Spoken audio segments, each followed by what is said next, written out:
사무엘하 5장 6절부터 12절까지 함께 읽겠습니다. 470쪽입니다. 구약성경 470쪽 사무엘하 5장 6절부터 12절까지 함께 읽겠습니다. 왕과 그의 부하들이 예루살렘으로 가서 그 땅 주민 여부수 사람을 시려하며 그 사람들이 다윗에게 이르되 내가 결코 이리로 돌아오지 못하리라.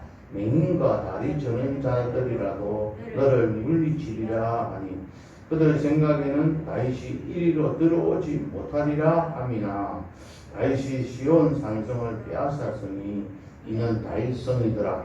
그날에 다윗이 이르기를 누구든지 여부수 사람을 치거든 물긴 데로 올라가서 다윗의 마음에 미워한 다리 저는 사람과 맹인을 치라 하였으므로 촉감이 되어 이르기를 맹인과 다리 저는 사람은 집에 들어오지 못하리라 하더라.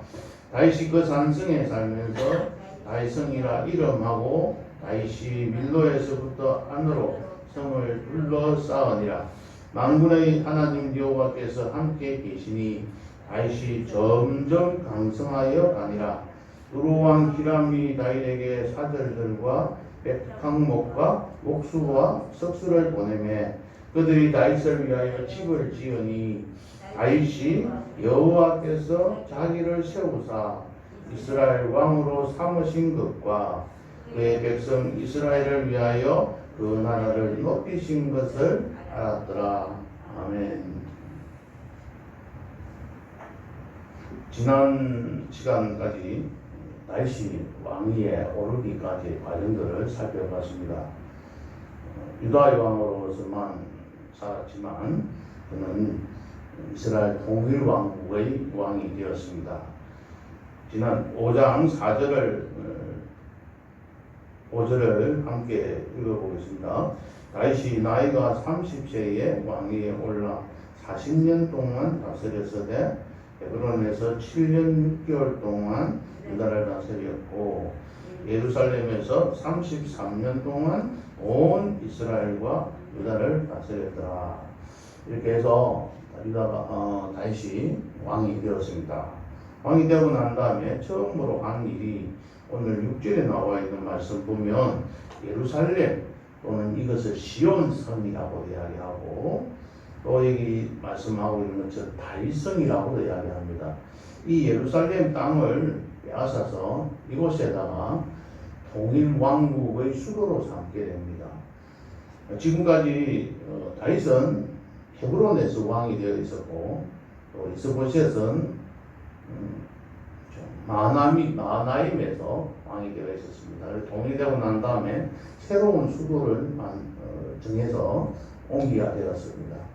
우리나라도 테러 이승계가 왕이 되고 난 다음에 수도를 한양으로 정해서 옮긴 그런 사건들 있지 않습니까? 그와 같이 새로운 왕조가 들었으면 하나의 새로운 수도를 정해서 옮기는 것이 큰 일이기도 한 것 같습니다. 그런데 이곳을 정하게 된 이유는 이곳이 유다 이스라엘 사람들이 살고 있던 땅이 아니고 여부수 사람들이 살고 있었던 땅입니다. 그러다 보니까 이스라엘 사람들도 아니고 유다 사람들도 아닌 다른 사람이 살고 있는 제3의 장소를 택해서 그곳을 수도로 삼았던 그것이 다윗이 지혜롭게 한 어떤 행위이기도 합니다. 예를 들면 우리나라도 보면 어느 곳에 도청을 정한다고 하면 서로 자기들 골장에다가 도청을 데리고 가지고 이렇게 서로 간에 싸움을 하고 서로 경쟁을 하기도 하는 모습들을 봅니다.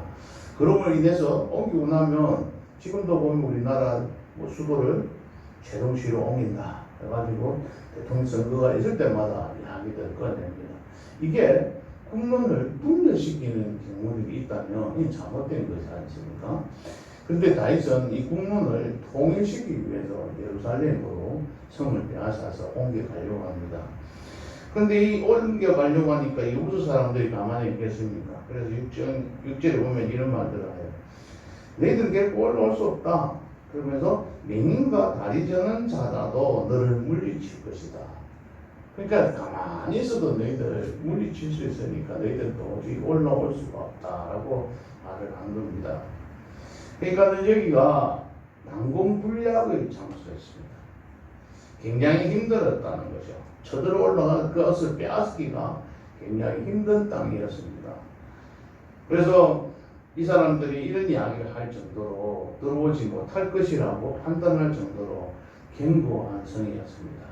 그런데 하나님께서 함께 하심으로 여리고 성도 무너뜨리게 하신 그 하나님께서 다윗과 함께 하셔서 이 성을 물리치게 합니다.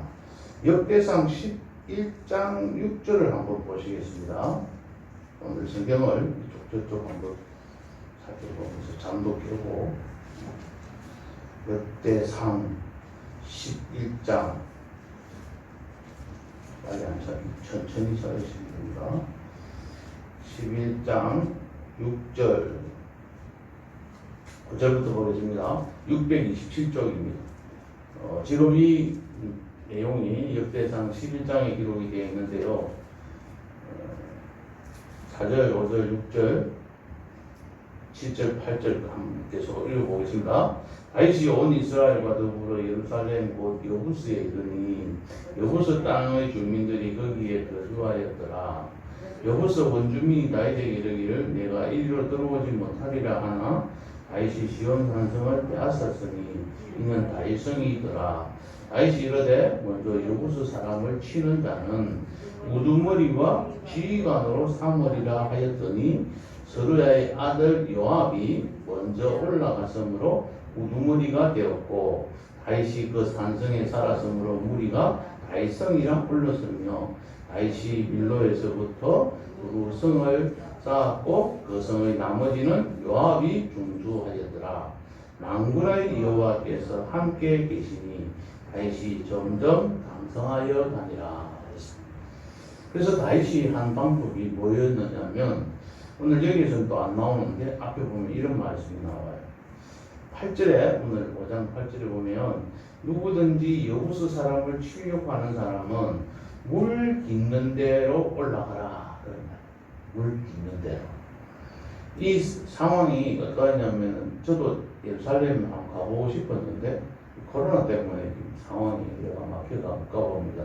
좀 봤으면 생생하게 좀 전해드릴 수 있었을 텐데요.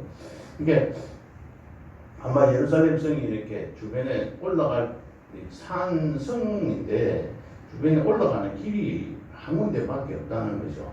이 길을 올라가도 위에서 뭐 공격을 하면 이 길 올라갈 수가 없는 상황인 거예요. 그런 요새라는 겁니다. 그러니까 도저히 이것을 난공불락의 그런 성이었는데 다윗이 지혜롭게 한 게 있는 거예요. 그 성에다가 기온 셈에서 물을 뽑아가지고 이 예루살렘 성을 올리는 겁니다.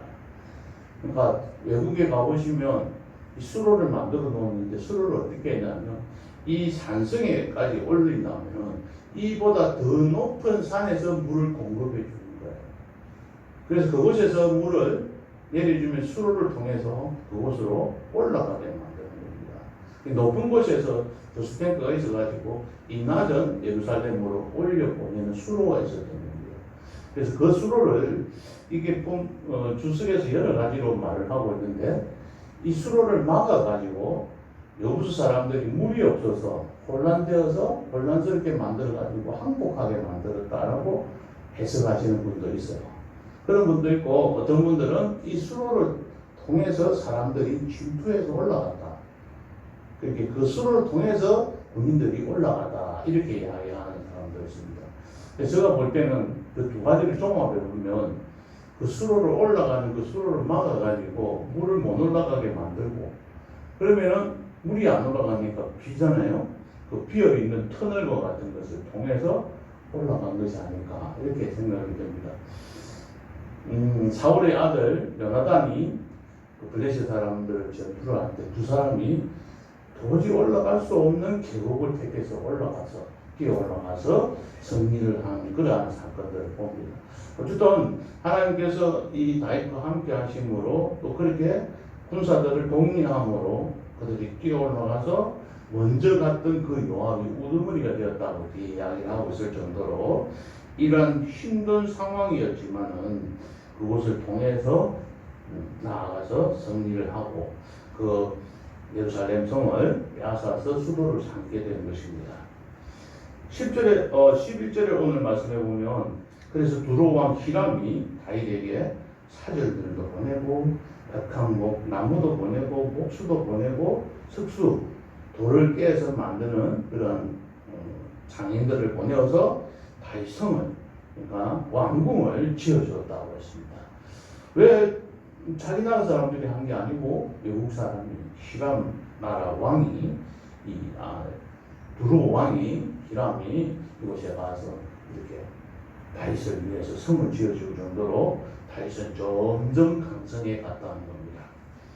이렇게 된 것은 원인이 무엇입니까? 다윗이 잘한 것이 아니고 오늘 10절 말씀 함께 읽겠습니다. 시작. 만군의 여호와께서 함께 계시니 만군의 하나님 여호와께서 함께 계시니 다윗이 점점 강성하여 가니라. 다윗에게 하나님이 함께 하셨기 때문에 이러한 일들이 있었던 겁니다. 다윗이 뭘 잘해서 다윗이 똑똑해서 그런 것은 아니었던 겁니다. 하나님이 함께 하시면 모든 일 불가능한 일들도 가능하게 만드시고 항상 강성하게 만들어 가시는 겁니다. 우리에게 여호와 하나님께서 함께 계시느냐 아니면 그렇지 않느냐가 바로 문제이고 관건입니다.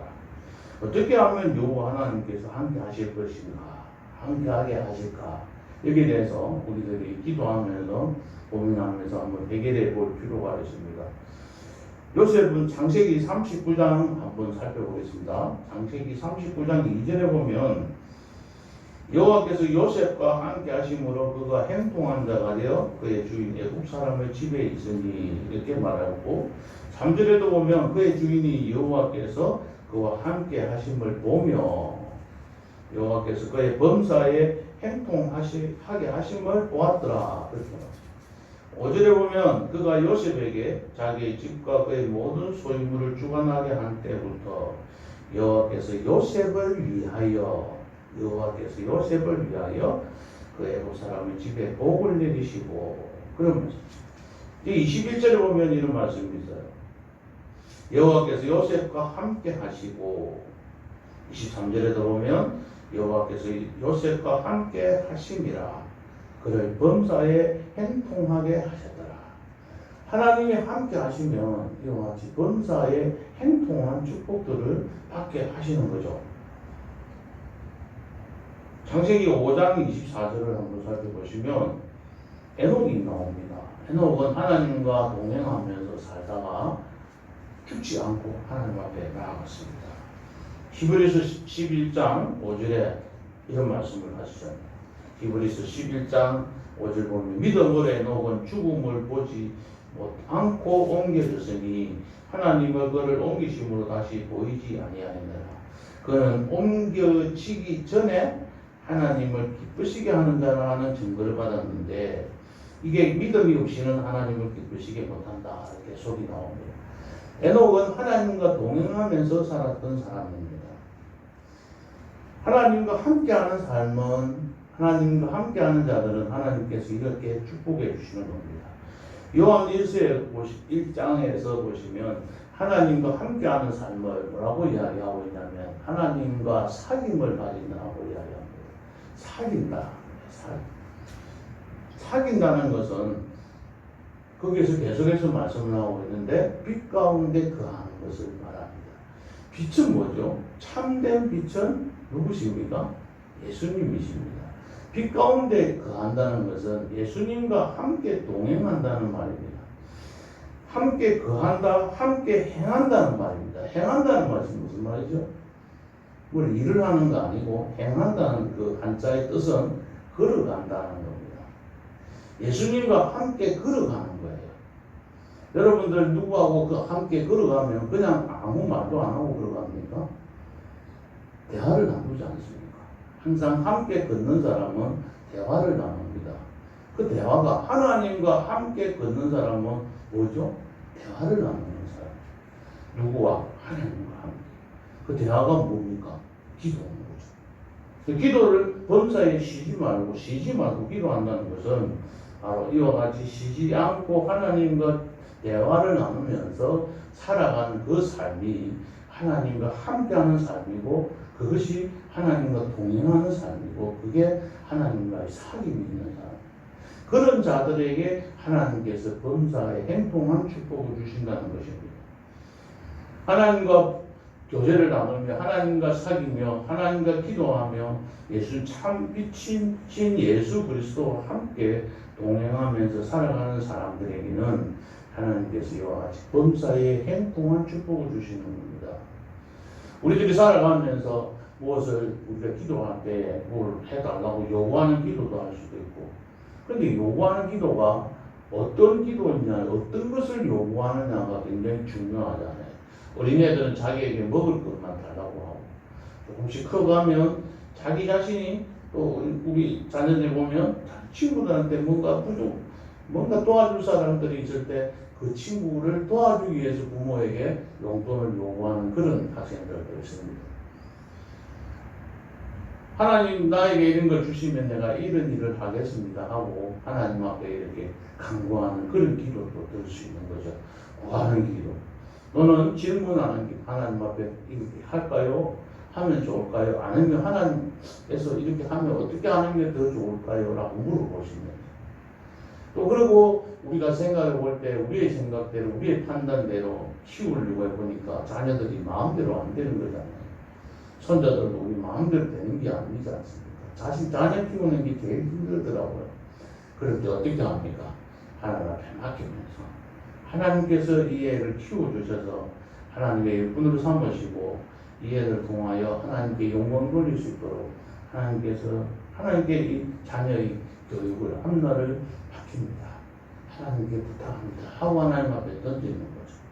그러한 삶을 살아가는 자들에게, 그렇게 기도하며 간구하며 나아가는 자들에게 하나님께서는 범사에 행통한 축복을 주십니다. 말씀을 맺겠습니다. 오늘 12장 2절을 함께 읽겠습니다. 12절. 다윗이 여호와께서 자기를 세우사 이스라엘 왕으로 삼으신 것과 그의 백성을 이스라엘을 위하여 그 나라를 높이신 것을 알았더라. 다윗이, 하나님께서 다윗을 왕으로 삼으신 이유가, 하나님께서 우리에게 범사에 행동하게 하는 축복을 주시는 이유가, 하나님께서 우리가 기도하는 것에 대해서 응답하여 주시고 우리에게 필요한 것을 챙겨주시는 이유가 무엇이라고 이야기하고 있습니까? 바로 그의 백성 이스라엘을 위하여라고 했습니다. 하나님께서 우리에게 축복해 주시고 하나님께서 우리에게 필요한 것들 채워주시는 이유는 우리 자신들이 잘 살게 하기 위해서, 우리들이 넉넉하게 살아가게 하기 위함이 아니라 하나님의 백성들을 위해서, 우리 교회의 성도들을 위해서, 우리 주변에 있는 이웃들을 위해서 살아가도록, 그들을 위해서 우리에게 복을 주시는 것입니다. 그래서 그 나라를 높이시는 겁니다. 그의 나라와 그의 백성들을 위해서 하나님께서는 우리를 높여주시고 우리에게 필요한 것들을 채워주십니다. 그런데 그러한 왕으로 뽑혔던 다윗이 이스라엘 백성들을 위하지 아니하고 이스라엘 나라를 위해서 살지 않는다면 그 왕위를 뺏어가 버립니다. 사울이 그렇게 살았기 때문에 사울에게 빼앗아서 다윗의 왕위를 넘겨줬던 겁니다. 우리들에게 하나님께서 주신 것들을 우리가 하나님의 영광을 위해서, 하나님의 나라를 위해서, 하나님의 교회를 위해서, 하나님의 영광을 높여드리는 일에 우리가 어떻게 사용하며 살아가야 될 것인지 오늘 이 시간에 기도하는 가운데 하나님 앞에서 지혜를 얻어서 그렇게 살아감으로 하나님을 기쁘시게 하는 우리 성도님 되시기를 주님의 이름으로 축복합니다. 기도하시겠습니다. 하나님 아버지, 오늘도 말씀을 통해서 은혜 받게 하시고 깨닫게 해주셔서 감사합니다. 깨달은 대로 말씀을 잘 들어서 실천하여서 순종하여서 하나님을 기쁘시게 하는 삶을 살아가게 축복하여 주시옵소서. 예수님의 이름으로 기도하옵나이다. 아멘.